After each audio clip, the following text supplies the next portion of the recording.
In December 2008, the largest fraud in human history collapsed in a single morning. And the man behind it was no stranger. His name was Bernard Madoff, the most trusted name on Wall Street. Things you've never seen, now revealed. This is Money in Detail.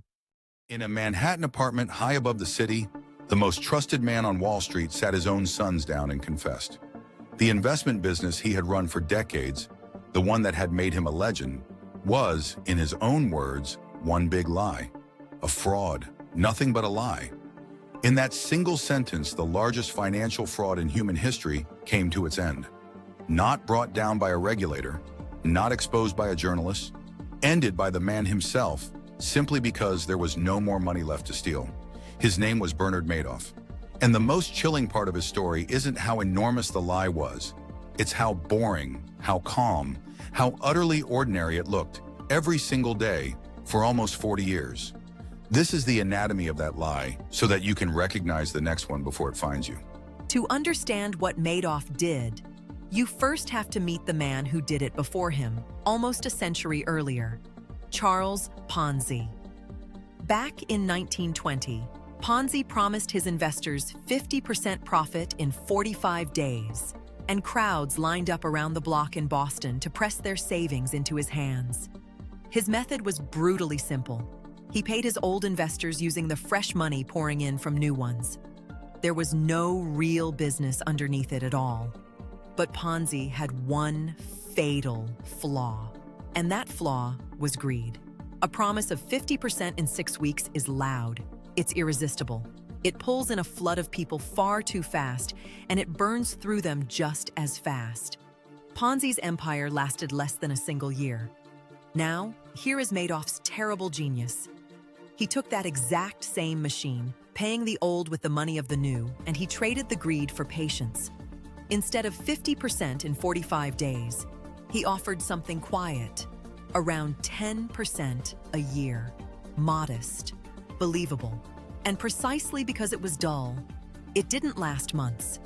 It lasted almost 40 years. And this is what makes Madoff so much more frightening than any street corner con man. He wasn't lurking in the shadows. He was standing in the brightest spotlight in all of finance. Madoff had founded his trading firm back in the 1960s.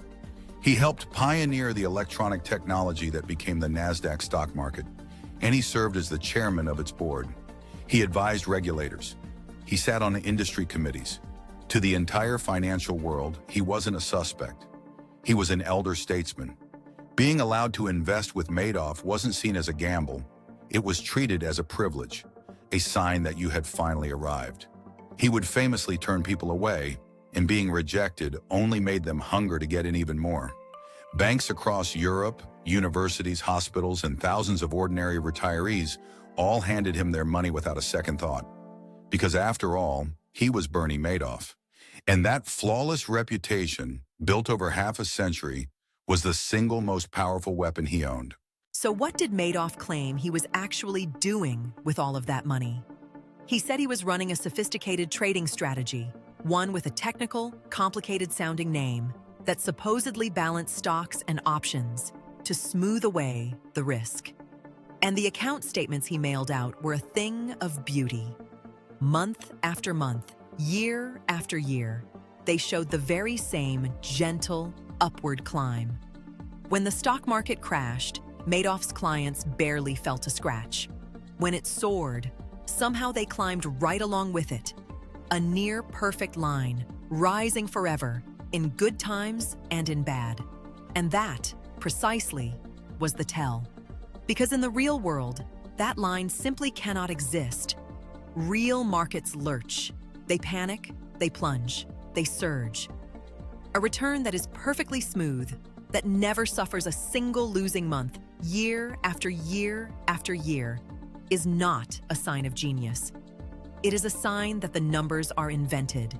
The impossible consistency was not proof that Madoff was brilliant. It was proof that he was fake. And almost nobody wanted to see it, because the lie felt so good to believe.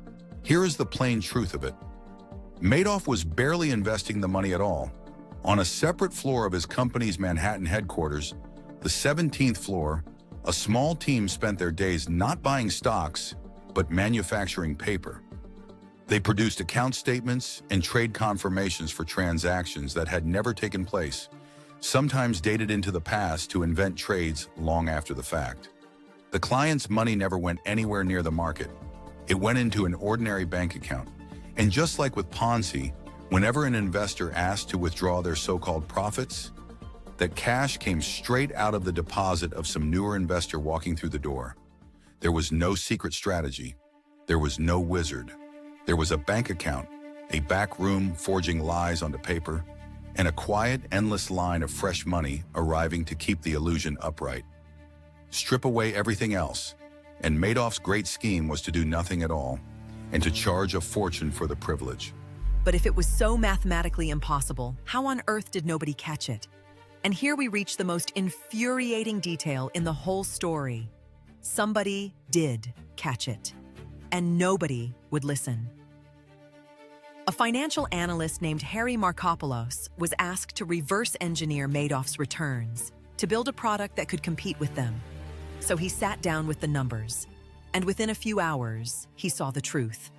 What Madoff claimed to be doing was mathematically impossible. Those returns could not come out of any real market on Earth. And Markopoulos did not stay quiet. He took his warning straight to America's market regulator, the Securities and Exchange Commission. And he did not do it just once. He warned them in the year 2000. He warned them again in 2001. And in 2005, he handed them a detailed memo laying out nearly 30 red flags under a title that left no room for doubt.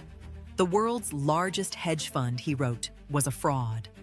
And still, year after year, the regulators glanced at it, shrugged, and let Bernie Madoff carry right on.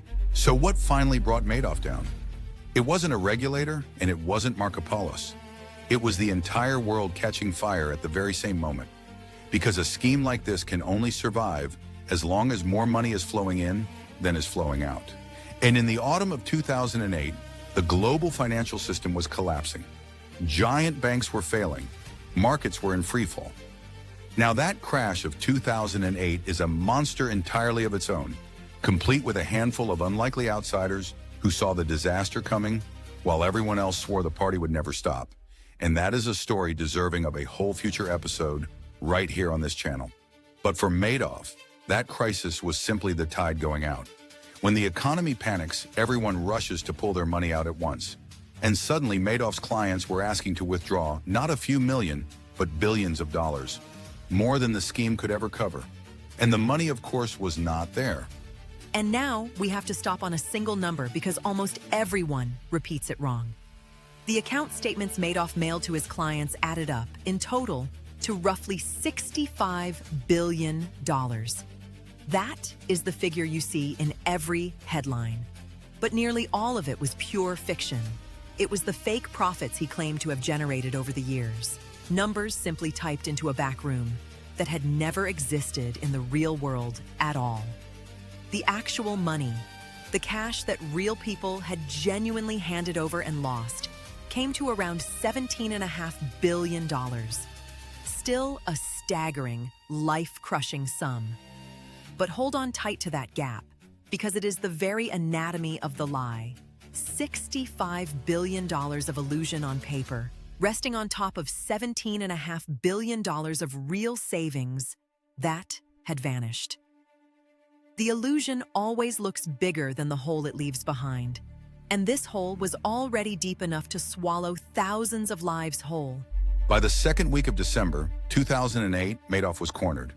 He could no longer find enough new money to plug a hole that only ever grew. Once his own sons turned him in, the collapse was instant. The very next morning, federal agents were standing at his door. In March of 2009, Bernard Madoff pleaded guilty to 11 federal crimes. And that June, a judge sentenced him to 150 years in prison. 150 years. It was a symbolic number, far longer than any human life could ever be. And that was exactly the point. It was designed to measure the sheer, staggering scale of the damage he had done. He would die behind bars years later, having never once walked free again. But the cruelest cost of this story can never be counted in prison years. It is counted in ordinary lives. Because standing behind those $65 billion of fantasy were real, breathing people. Retirees who had placed a lifetime of savings into Madoff's hands and woke one morning to find every cent of it gone, forced back out to look for work in their 70s and 80s. Charitable foundations that existed for no reason but to do good, shutting their doors overnight because every dollar they held had been sitting with Madoff. Universities, hospitals, whole families, toppling in a domino chain that circled the globe.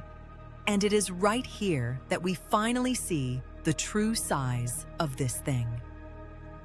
Back in 1920, Charles Ponzi made off with a fortune that, in today's money, would be worth a few $100 million. Madoff's empire of paper was $65 billion.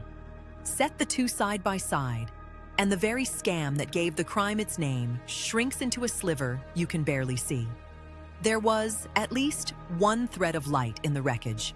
A lawyer appointed to recover the money spent more than a decade hunting down every last dollar across the world and clawed back for the victims around 85% of what they had truly lost, the largest fraud recovery in history.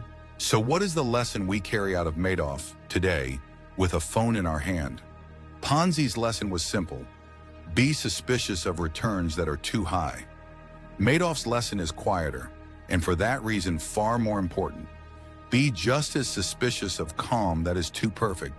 If someone offers you an investment that only ever goes up, every month, every year, that never falls, that is not safety.